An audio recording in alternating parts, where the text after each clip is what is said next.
বাংলাদেশের একমাত্র smart city Bashundhara এখন আরো নিরাপদ, আধুনিকতায় আরো এক ধাপ এগিয়ে।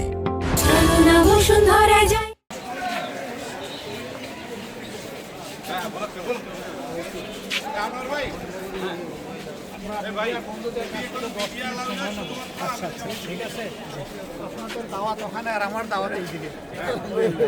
আসসালামু আলাইকুম।